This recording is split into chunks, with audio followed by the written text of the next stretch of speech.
Começando mais um Prosa Podcast, sejam todos muito bem-vindos. Eu sou o Nilmar Olímpio, este que é o episódio de número 98.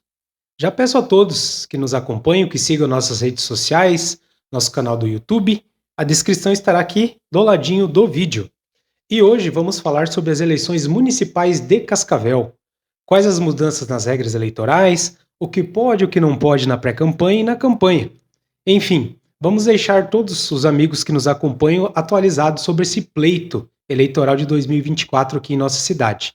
E para este assunto eu recebo ele, que é advogado e cientista político, Dr. Marcelo Navarro. Bem-vindo ao Prosa Podcast, meu amigo. Satisfação te receber aqui. Obrigado pelo convite, mais uma vez, agradeço. Sou consumidor afincado de podcast. E aí, então, bater esse papo tão produtivo e profundo contigo. Utilidade pública, né, a todos que nos acompanham, né? Todo mundo tem que saber de política um pouquinho, né? As pessoas têm aversão à política, o que é uma pena, mas é por conta de uma condição muito especial que acontece no Brasil, que é da despolitização mesmo. Já foi tentado de tudo. Havia uma expectativa de que conforme houvesse a possibilidade de expansão das redes sociais para aprimorar o conhecimento, acabou parecendo pior, que a coisa é deturpada com as fake news e a desconfiança do sistema político, a desconfiança do poder do Estado, e aí fica aquela coisa muito ruim. E quando entra em época de eleição, parece que é só uma questão de interesse pessoal, e nós estamos acompanhando em paralelo tudo que está acontecendo nos Estados Unidos. Então a gente fica bombardeado com essas informações, só que as eleições municipais ela tem um caráter interessante porque são pessoas que moram ao nosso lado. Então a gente sente muito mais a situação das eleições municipais, porque é aquele nosso amigo que está sendo candidato a vereador, nós conhecemos o candidato a prefeito, nós de alguma forma precisamos de algum uso da prefeitura, então a gente se sente mais apropriado para poder discutir questões nossas, né, individuais, do que muito mais geral da nação, aquela coisa toda. O bacana é que estamos no episódio 98, como falei, só repeti, eu acho que 3 pessoas. Você é o terceiro que eu estou repetindo. Você esteve aqui no episódio 49, isso, no ano de 22. Isso mesmo. Provavelmente falou, eu não ouvi, confesso que eu estou com o tempo um pouco a gente esgotado, não lembra também, né? Mas eu lembro que eu fui, o estúdio, inclusive agora está sensacional, está bem bacana mesmo, o pessoal acompanha aí. Mas provavelmente deve ser política. Apesar de ser advogado e viver da advocacia, eu tenho um profundo interesse nas questões políticas, e as minhas leituras, todas elas são muito voltadas para isso, e eu fico bem empolgado em poder fazer esse tipo de discussão. Bacana. Lembrando aqui que o Dr. Marcelo Navarro é um amigo aí de longa data, querendo ou não, acabamos nos conhecendo nesse episódio do podcast, através de um amigo em comum nosso, Dr. Paulo, que é o nosso dentista. Isso. E é esportista igual a gente, gosta de fazer um crossfit, já foi corredor. Aliado ao profissional, tem que fazer uma atividade física para tirar todo esse nível de estresse também. Também. Eu sempre fui praticante, né? Eu jogava basquete, jogava de vez em quando uma bolinha, mas não fui nenhum destaque. Na faculdade eu comecei, que hoje, isso há 20 anos atrás, né? De 97, 98, eu comecei... Pela questão do vestibular, eu engordei. Eu passei da linha, eu sempre fui magro, mas eu passei da linha, eu engordei muito, por causa de estresse, estava ansioso, que hoje a gente sabe que é ansiedade, né? Antigamente a gente não tinha essa noção. E eu olhei e falei, não, eu não sou assim. E já no começo da faculdade, eu comecei a enfrentar esse tipo de emagrecimento e percebi, depois de fazer duas faculdades, então eu precisava me manter fisicamente ativo. Então a alimentação foi importante, mas principalmente a atividade física. Só que eu não tinha dinheiro, eu era estudante. Aí a faculdade ficava longe, mais ou menos como se fosse centro de Cascavel, Fag, era muito distante você ficar vindo para o centro e ter que se deslocar até a universidade. Então eu fazia muito do que eu fazia a pé e correndo. Tanto que na época não se falava em Uber, essas coisas de corridinha, que hoje é uma febre, mas há 25, 30 anos atrás não se tinha isso. E eu comecei a correr, tipo, isso foi virando, claro, é uma atividade rápida, não é caro, e você só rápida, precisa... É democrática, e você só precisa de um bom tênis para não virar o pé, e tempo, e vontade. Isso foi desenvolvendo, lógico, sempre.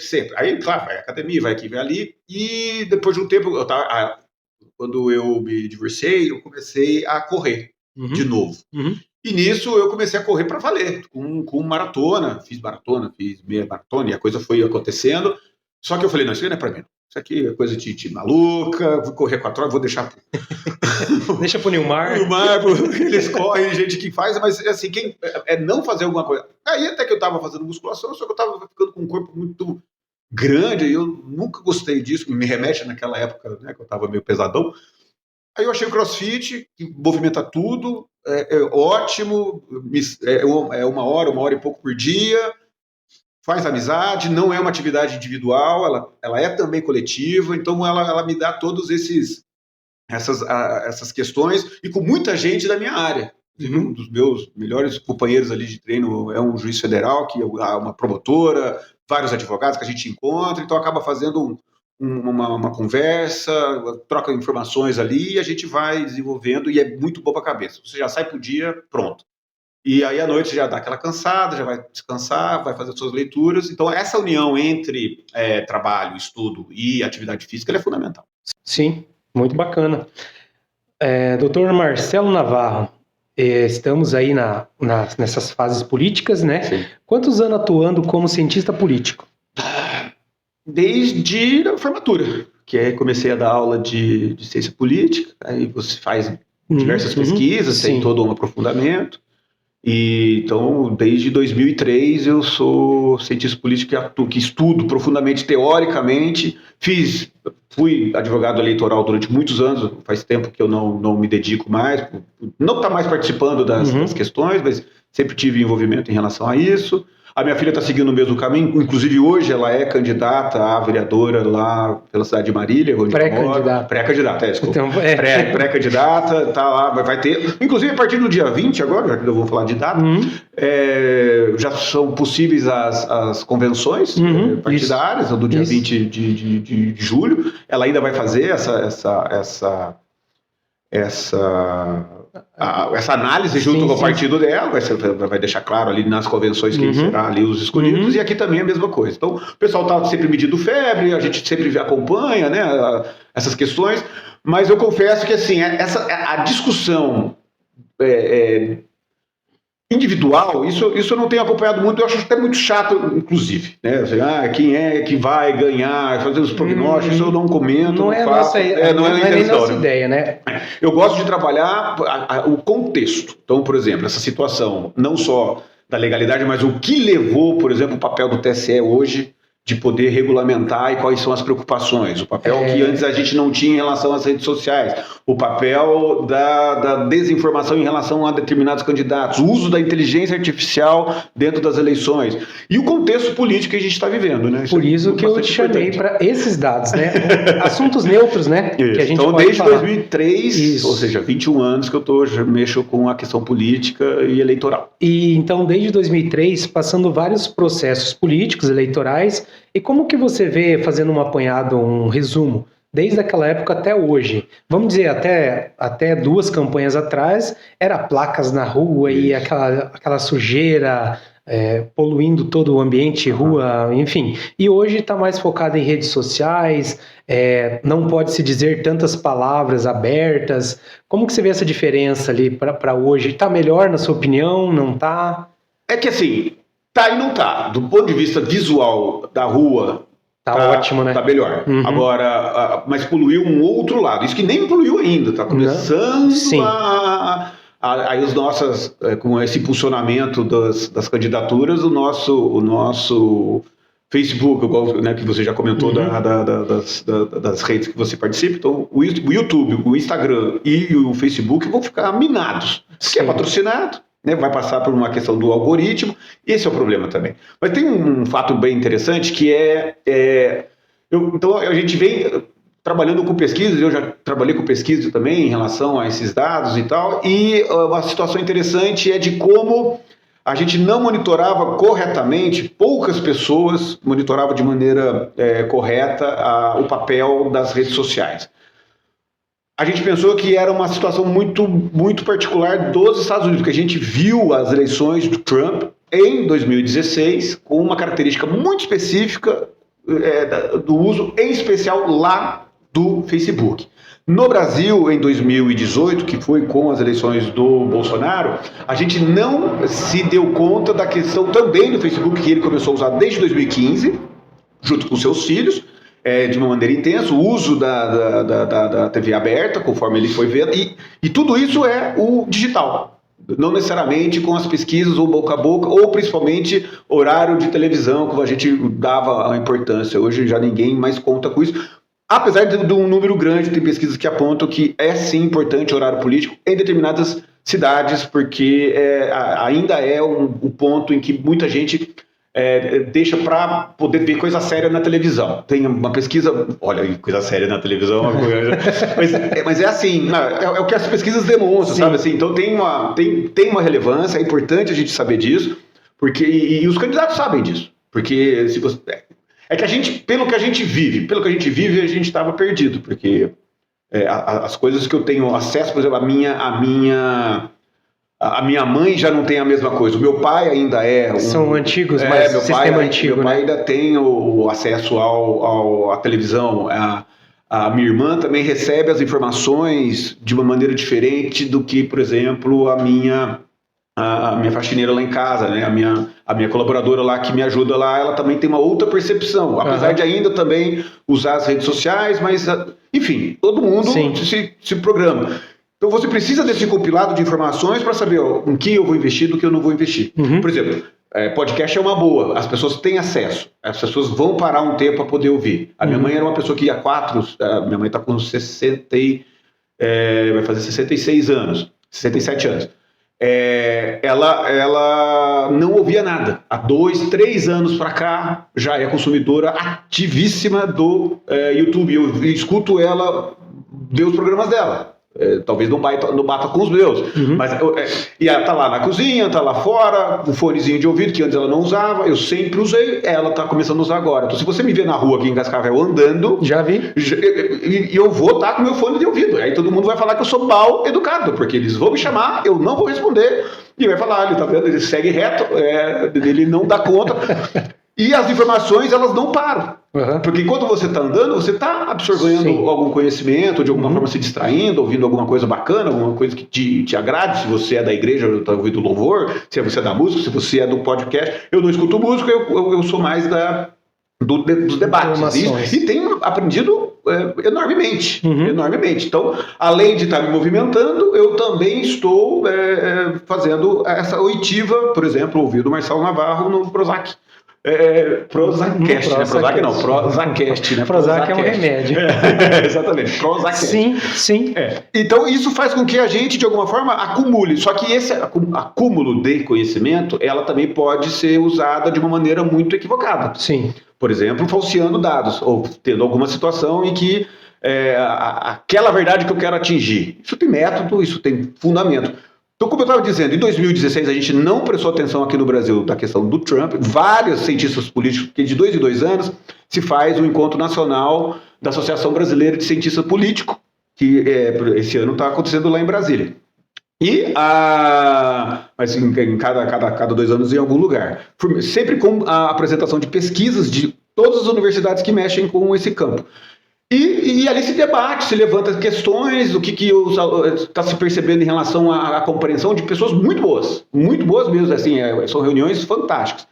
E já se falava em 2018, porque sempre acontece um pouco antes das eleições, já com essa percepção de alguns anos atrás de como a gente vai apontar para a próxima. Sim. Então, ou das eleições nacionais para as municipais e vice-versa.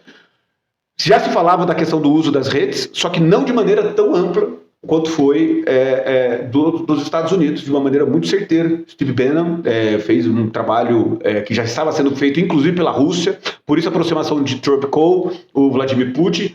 E, como se diz, não há amizade entre países, existem interesses, e por isso essa troca de informação entre os russos e o candidato do Trump. Por que nos interessa? Porque sim, nós somos um país ocidentalizado, que tem sob influência dos Estados Unidos. Então, essa troca das redes sociais que nós compramos de maneira completa dos Estados Unidos, também vai interferir. Só que aqui não foi tanto, em 2018, foi um pouco, mas não foi tanto o Facebook.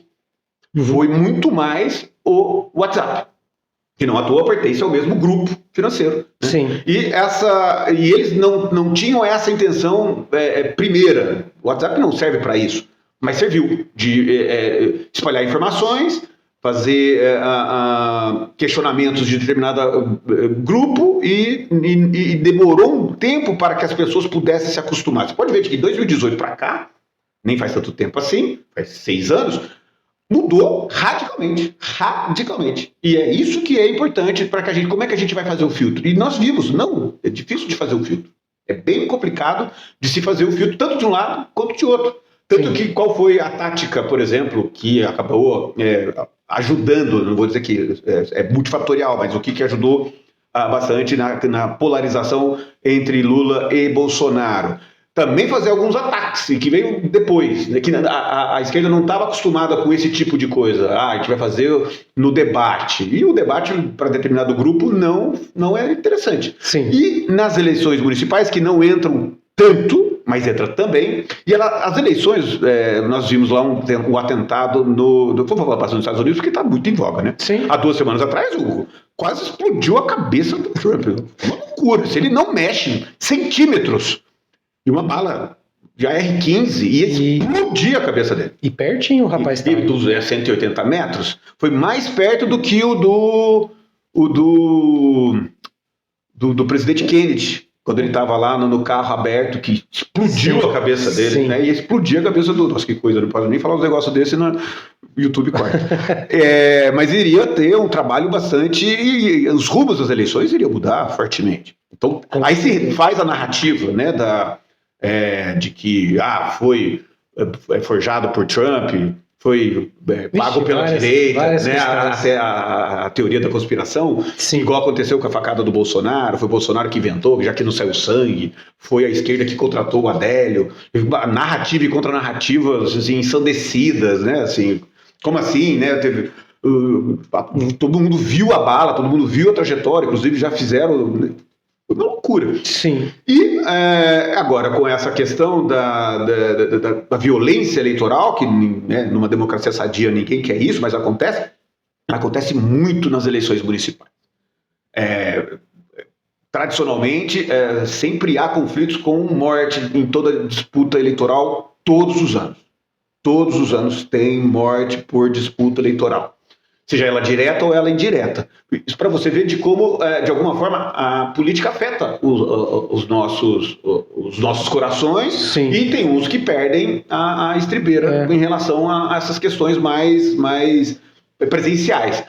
E em 2018 já não teve mais, então todo mundo não previa uma vitória tão larga do Bolsonaro, tanto que ele começou muito lá atrás, e depois poucos começaram a perceber a movimentação na rede, que tem uma métrica, só que alguns, ninguém levava a sério, e eu participei das reuniões, ninguém levava muito a sério, ninguém vai querer votar no maluco daquele lá, por várias questões. Ganhou com uma folga, só que aí houve o questionamento das urnas, isso foi muito ruim para a questão da credibilidade do sistema eleitoral como um todo. Você pode criticar, mas tentar desestabilizar, tanto que está respondendo um processo criminal em relação a isso, bastante pesado, né, que vai, se for condenado, vai custar a vida política dele de maneira bastante profunda. E agora nas eleições municipais, pode ver que ninguém mais fala. Ninguém mais fala, né? Não vai haver nenhum tipo de fraude. Alguns podem até ter a coragem de querer falar, mas por quê? Porque o tamanho e a ampliação é muito maior. Sim. Né? Muito mais pessoal. Então aqui temos em Cascavel 6 pré-candidatos bastante prováveis aqui, que estão tentando se encaixar, alguns fazendo essa questão mesmo pessoal deles bastante de crescimento da valorização da marca pessoal. Mas, de qualquer forma, temos essa concepção nacional do que é a política, ou de como a gente vê a política atualmente, para uma questão um pouco mais localizada de... não, nós temos que fazer valer, afinal de contas, Cascavel é uma cidade de 350 mil habitantes, um crescimento vertiginoso em relação ao agronegócio e também da indústria, um polo industrial e educacional médico, e faz com que, então, as políticas voltadas para o bem-estar da população, seja ele do ponto de vista de transporte, de saúde, de educação e de segurança, possa estar minimamente condizente com a riqueza que o nosso povo produz e requer. Então, é nisso que a gente tem que pautar. E também fazer uma discussão, isso sim, passa pela questão também ideológica de como, aí a parte mais dos vereadores, né, que aí parte da questão da cabeça, de como a sociedade vai refletir nos vereadores. Como é que os vereadores vão levantar essas pautas, por exemplo, do nosso Congresso Nacional, para que a gente possa crescer ou retroagir em determinadas coisas. Isso até é uma dúvida que eu tenho, que eu até debato com muitos amigos.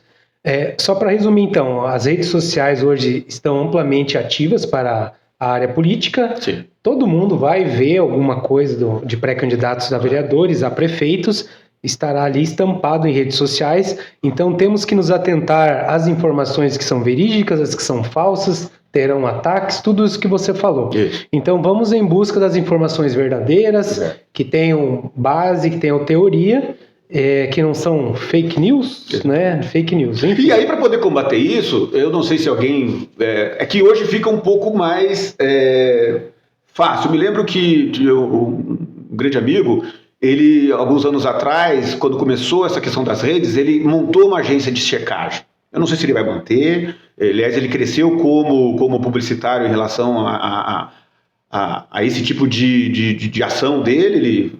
Ele já tinha essa visão, mas com a agência de checagem dele, ele conseguiu atingir pontos muito importantes na formação da carreira dele. Mas se não, né, várias pessoas, o mesmo candidato de tentar fazer uma ação, né, sobre essa questão de levantar, sei lá, a ficha do outro candidato, mas também de poder rebater o que ele... Estou falando dele. Então você pega ali 4, 5 principais candidatos que estão acontecendo aqui em Cascavel, um querendo pegar a ficha do outro e tentar levantar as questões, né, como a gente fala no jargão policial, a capivara.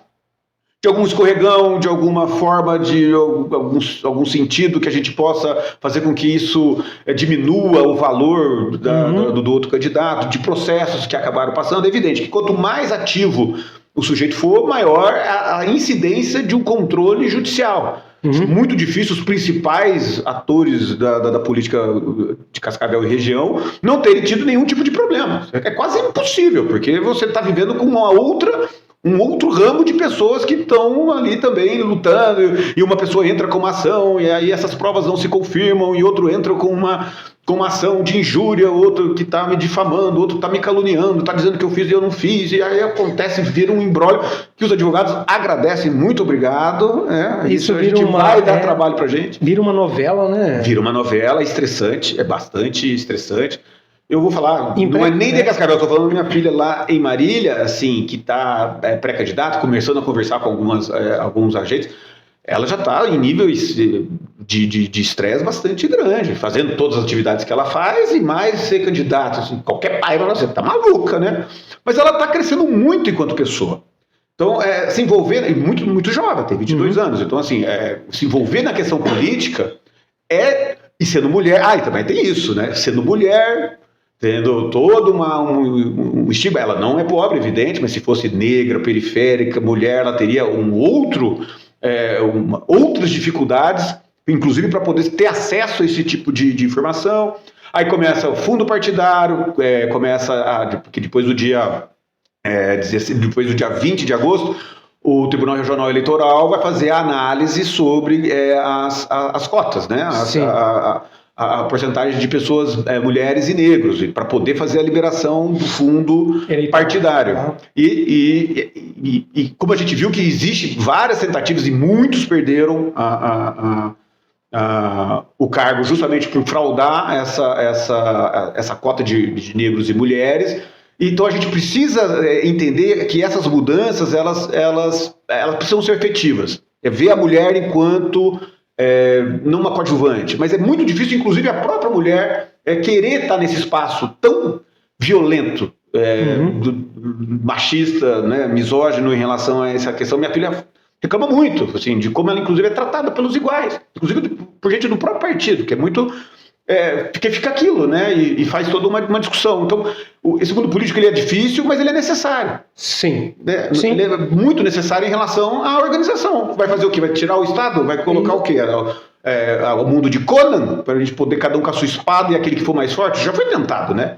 O Estado está aí justamente para poder trocar sobre o rei mais forte. Sim. Então, isso há 1000 anos atrás era assim que funcionava. Esse é o ponto. É importante que as pessoas se ligarem por que nós estamos nesse estágio da vida. A tecnologia e o capitalismo ele só se desenvolve através de uma organização. Uhum. E o capitalismo precisa desse Estado, ele precisa dessa montagem de que o contrato se estabeleça, em que o dinheiro circule, que eu tenha segurança que as mercadorias circulem e que as pessoas trabalhem para que os serviços e os produtos possam acontecer. Então, pegando bem aqui atrás, o sistema que nós estamos inseridos hoje precisa dessa organização desse Estado. Pode ser que a gente esteja errando em algumas questões, mas que é necessário que a gente se organize nesse ponto. A prefeitura entra nisso. E mais, às vezes a gente tem a noção de que é muito concentrado o poder. Houve muita discussão na Constituinte sobre aumentar o poder das prefeituras mesmo, para poder ter mais dinheiro, para poder ter mais trâmites em relação às políticas públicas chegarem a depender pessoas, menos da máquina lá de cima. Menos da máquina lá de cima. Só que aí desinformou uma outra situação, que começou a ter municípios que não precisariam ter. Então parece que, eu quero ter o meu ranchinho aqui. Então uma cidadezinha acho que chama Borá, lá em São Paulo, que tem 1.800 pessoas. Veja, 1.800 pessoas não precisava ser um município com 5 vereadores, com um prefeito, um secretário, uma máquina pública que sai de repasse dos municípios para sustentar esse pessoal que a própria cidade não gera riqueza. Não gera nenhum tipo de riqueza. Então houve uma distorção. Eu lembro que teve eu participei de uma mesa de debate, só que foi na TV.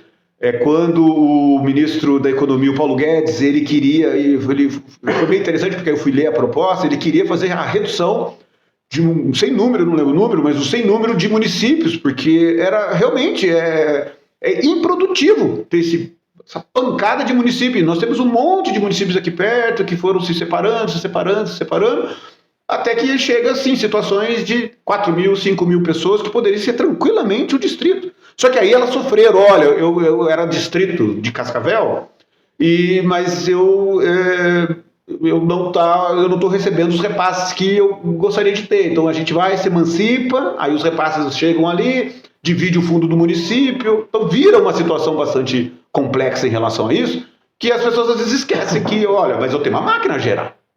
Tem toda uma burocracia que poderia estar centralizada num município maior. Então, essa racionalidade ela precisa. Nos Estados Unidos nós temos condados e eles se organizam nesse ponto. A cidade grande. E a partir daí você tem locais menores, geridos pela própria sociedade, mas ainda assim dependente por exemplo, de uma questão estadual. Tanto que eles criam regras, que o estado de Montana, o estado de Santa Catarina é diferente do estado do Paraná, que por sua vez é diferente de Mato Grosso do Sul, que é diferente de São Paulo.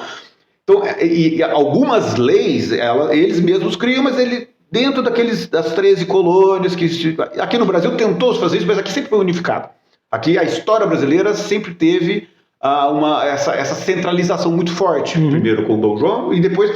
Mas a primeira eleição que teve no Brasil foi uma eleição municipal, que inclusive votou para prefeito, na época não eram vereadores, também o nome não era prefeito, né? Era interventor, mas também votava para juiz. Então, assim, chegou um momento, em 1536, em que as eleições elas se davam para pequenos poderes locais. Porque nada melhor do que as pessoas que estão ali vivendo aquela sua experiência possam saber quem pode ser o melhor representante, quem vai correr mais. Tem os mais proativos, outros não tanto, outros que querem promoção pública, tanto que foi cunhada depois de algum tempo. O patrimonialismo, que é a situação do sujeito não precisar da política, mas se apropriar da política para proveito próprio da sua questão particular. Nós temos vários exemplos. Esse é o ponto que eu queria entrar, então. Eu estava acompanhando o seu raciocínio. 2 perguntas. Não seria possível fazer políticas sem fundo eleitoral, destinar esse recurso a outros lugares e o próprio candidato se auto, podemos dizer assim, sem ajuda de ninguém, ele mesmo custear a sua campanha? Porque em outros países, diferente do Brasil, o vereador não tem salário, não vai em Câmara Municipal, ele trabalha em prol da população sem nenhuma renda. Isso seria possível num futuro próximo? Não, tanto que antes era assim. E quem é que era eleito? Só dono de terra, para não dizer o mínimo. Então, isso era assim. Todos os lugares era assim. Por que nos Estados Unidos você tem fundo de campanha? Porque agora que o Biden saiu, aumentou, no único dia, foi o maior dia de doações para um candidato apenas. Milhões, assim, uma coisa. Porque não é possível fazer uma campanha só com o seu próprio dinheiro. Porque só os ricos vão ganhar. O que pode hoje, os pré-candidatos aqui de Cascavel, vereador e deputado, o que pode ter? Vaquinha virtual? O que está acontecendo? Isso, pode ter doações, não. Você tem. Então a pessoa faz o CNPJ, ela registra o CNPJ da campanha, tem que ter acompanhamento de um contador, todo tipo de gasto tem que sair dessa conta, então só posso justificar saindo dessa conta, porque tem que ser rastreável. As doações, elas precisam ser justificadas e depois contadas na Receita Federal. Há um cruzamento de dados bastante profundo, por isso há um envolvimento de crime, inclusive. Então, assim, a tentativa de poder trazer a luz é para isso. Então, assim, por isso que assim, posso fazer doações, porque inclusive eu tenho limites do uso do próprio dinheiro, justamente por causa disso, porque senão fica injusto. Recurso próprio, porque senão fica injusto o uso. Assim como era antigamente, só rico ganhava a eleição. Então, e a pluralidade que se faz do Estado, né, claro que na prefeitura é um pouco menos, mas uma cidade como Cascavel, você fazer a visita em todos os bairros, todo dia, dedicação completa, veja, é custoso demais. E as nossas campanhas são muito caras mesmo. Então, aí aproveita, aí entra o mercado. Fala assim, olha, eu vou aqui falar no ProsaCast e eu preciso fazer a propaganda paga. Aí você tem que registrar como propaganda paga. Existe uma legislação, né, uma resolução do TSE, que fala, eu posso fazer, mas ela tem que estar registrada como paga. Agora, se você vai fazer uma entrevista sem cunho, com outras pessoas perguntando para o candidato, e muitos fazem, inclusive já começou, aí você tem que fazer com todos, e sem direcionamento. Porque se algum perceber que houve direcionamento, entra como ação e te pune. Aí R$5.000 de multa para você. E é uma guerra. Você tá entrando na comunicação, você está entrando numa guerra. Essa foi uma dúvida minha. Se eu trazer o candidato a prefeito X, eu tenho que trazer todos. Então eu preferi não trazer. Faz sentido. Faz sentido. Você conversar, só que vai ficando, e como a gente tem percebido, a gente não tinha acesso às redes de comunicação. Hoje nós temos milhares, eu não sei quantos podcasts tem em Cascavel, mas deve ter alguns. Vai ficar enfadonho. Vai ficar enfadonho. Eu vou preferir você, o outro e o outro que é meu amigo, que eu gosto mais, que tem mais a minha já linha. Combina? Eu já combina e já falo, não, peraí, não pode. Então eu tenho que fazer de uma forma que todos tenham acesso àquela informação. E o mais importante mas candidato, você, pré-candidato hoje, né? Mas pré-candidato, você falou num tal podcast, tal coisa. Mas isso é super legal, porque a pessoa fala aí, né? Na língua que ele se enforca. Eu acho que isso é super válido. Só que vai ficando mais restrito, né? Aí ele mesmo não vai querer aceitar. Ele mesmo vai acabar limitando. No começo, sim, ele precisa mostrar os planos dele. Sim. Ou pegar, desandar a situação dele. Por exemplo, vou dar um exemplo aqui que aconteceu, não sei se o pessoal viu, mas eu acompanhei o que estava acontecendo em São Paulo, porque eu nasci em São Paulo e eu gosto de acompanhar na cidade de São Paulo. Eu sou paulistano. E eu vi lá o Pablo Marçal falando sobre que a culpa foi da menina lá da Tabata Amaral. Menina, não é menina, né? Uma mulher deputada pelo segundo mandato e ela é candidata à prefeitura de São Paulo, vou manter o respeito dela também. Mas ela falou da pré-candidata que o pai dela só morreu porque ela não cuidou do pai. Nossa, isso é violentíssimo. Isso é violentíssimo. Mas veja, ele está atingindo algum público. Sim. Ele está atingindo algum público. Ele tem um objetivo para falar aquilo. A forma como ele falou, você sabe muito bem, dá todo um tipo de estratégia. Tipo de marketing. Tipo de marketing. Se é bom, se é ruim, eu gosto, eu não gosto. O Datena foi falar que aí você vai desistir. Eu falei assim, ué, se até Biden desistir, eu posso desistir, sabe? Assim, ele tá 26 anos como... Sim. Então, você vai indo nesse tom, você vai indo nessa toada. Claro que uma cidade como São Paulo, eu preciso desses mecanismos para poder conversar com a população.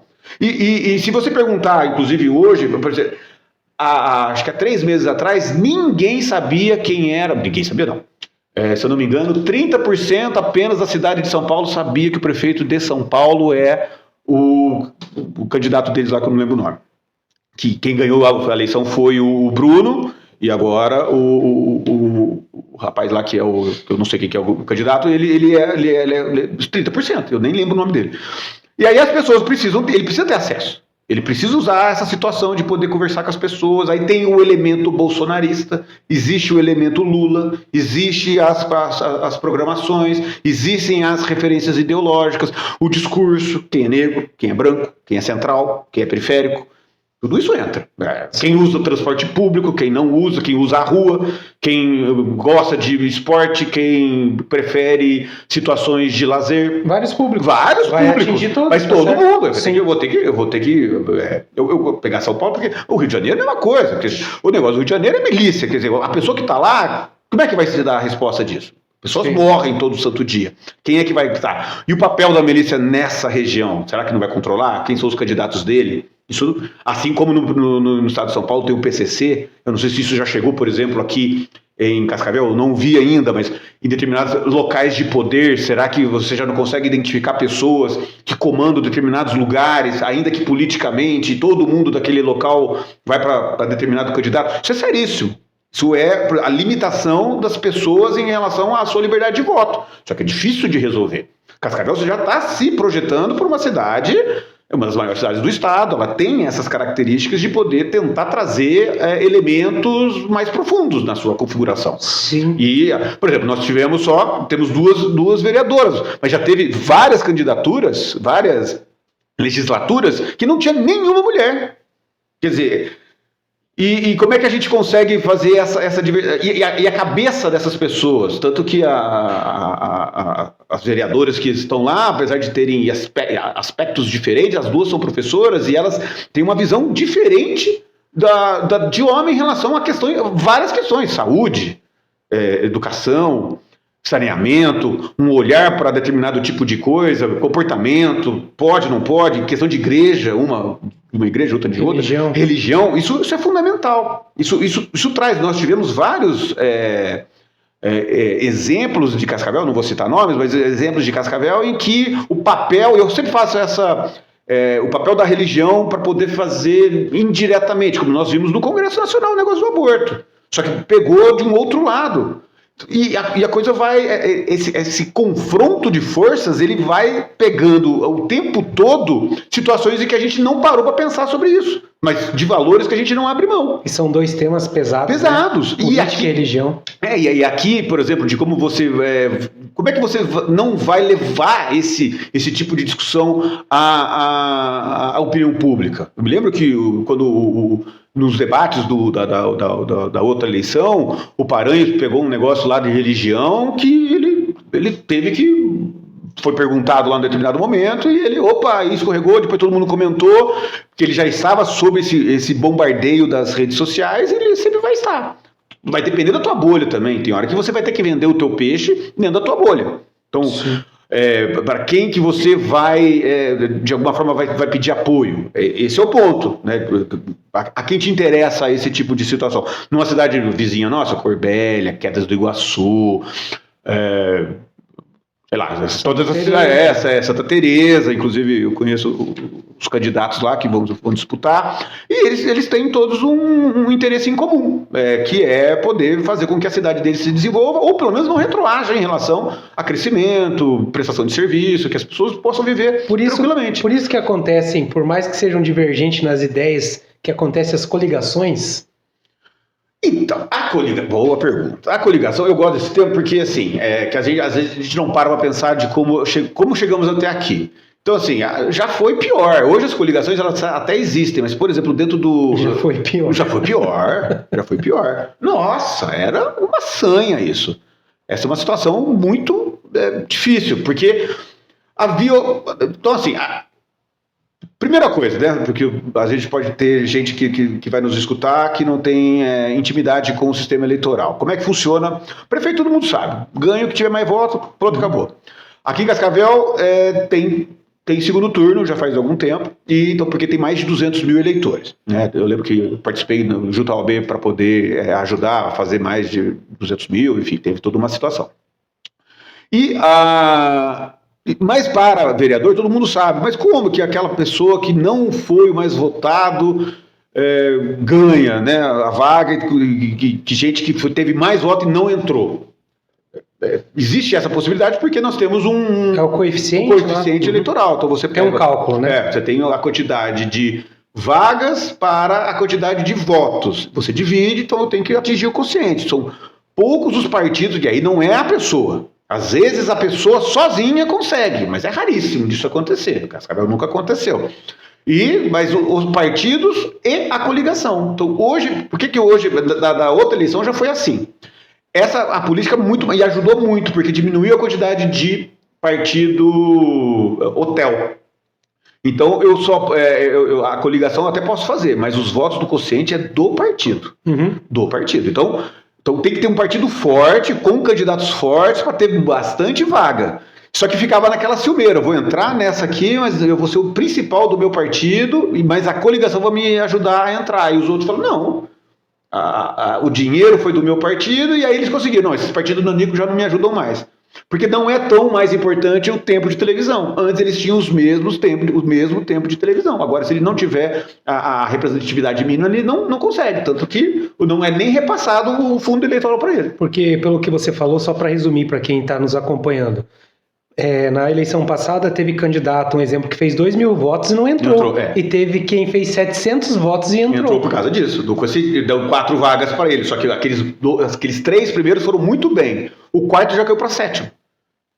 Todo ano é a mesma coisa. E tem 3. E tem um que faz bastante votos, às vezes puxa até mais um. Puxa mais um. Isso daí não é raro, acontece bastante. E às vezes é o partido. Então, por exemplo, né, situações lá, então... Vamos pegar pessoas bastante fortes ali, ó. O PSOL lá em São Paulo, para não falar nada daqui da cidade. O PSOL lá de São Paulo, ele é um partido forte por conta do Boulos. Vai pro Boulos, eu não sei. O Boulos é forte lá, tanto que está em segundo lá, porque ele tem uma história junto com a cidade, e é uma cidade, né, extremamente... É a realidade de lá. É a realidade de lá. Enfim, ele tem lá a história dele, e ele é muito forte, e muita gente do PSOL vai entrar. O PSOL não é um partido pequeno lá em São Paulo. Inclusive está bem pareado com o PT. E eu acho que, se eu não me engano, tem mais vereadores do PSOL na cidade de São Paulo do que no PT. O PSDB, que era uma potência, que agora vai sair com o Datena, se ele não desistir. Eu estou falando de São Paulo porque as pessoas entendam qual que é a lógica. Né? Tem uma cidade que todo mundo pode ter acesso. Então o Datena pode... O PSDB, que era uma potência, e já não mais. Tanto que o prefeito era o Bruno Covas, do PSDB, e não tem nenhum vereador. Então, dependendo do seu partido, você consegue, para os vereadores, uma grande quantidade de votos, fazendo um trabalho junto, né, nas características de cada cidade ali, e fazer com que o voto possa aparecer. E assim sucessivamente. Aqui em Cascavel tem a realidade, eu também não quero dar nomes, mas a grande questão é justamente essa. Em que pese eu poderia, porque como análise política, eu poderia falar, mas eu prefiro não, justamente porque, inclusive, para ficar mais temporal, né, para a coisa não ficar perdida e alguém que vê isso aqui o ano que vem, né, consegue se localizar, porque a questão é a ideia. Então, se tem uma situação em que a conjuntura me estabelece que eu vou ter uma maior quantidade, a regra é clara. Então, você é que tem que fazer a tua estratégia junto com a sua questão ideológica, e justamente para que esses 32 partidos que nós temos registrados, eles não têm a menor capacidade de poder confluir. No final acaba sendo 4, 5 e deu. Tanto que pode ser que, aproveitando o gancho, temos quantos pré-candidatos a prefeito? Hoje 6. Pode ser que vire 3? Pode. As convenções aqui vamos fazer a união. Tô vendo que eu não estou engatando, vamos fazer Como uma você união. falou, alguns deles estão medindo a febre. Exatamente. Para alguma coisa futura. Perfeito. E é isso, eu acho justo. E aí, em agosto, define, até 16 de agosto tem que apresentar os nomes, até dia 15, no dia 16 eu já posso começar a campanha, mas no dia 20 eu tenho que regulamentar para saber se eu cumpri as cotas. Uhum. A cota é uma coisa interessante, pode ser até um outro podcast depois que passar essa loucura que a gente pode ouvir, porque eu acho fundamental a cota e mais, para mim tinha que ser gradual. Sabe onde teve cota para mulher? Na Bélgica.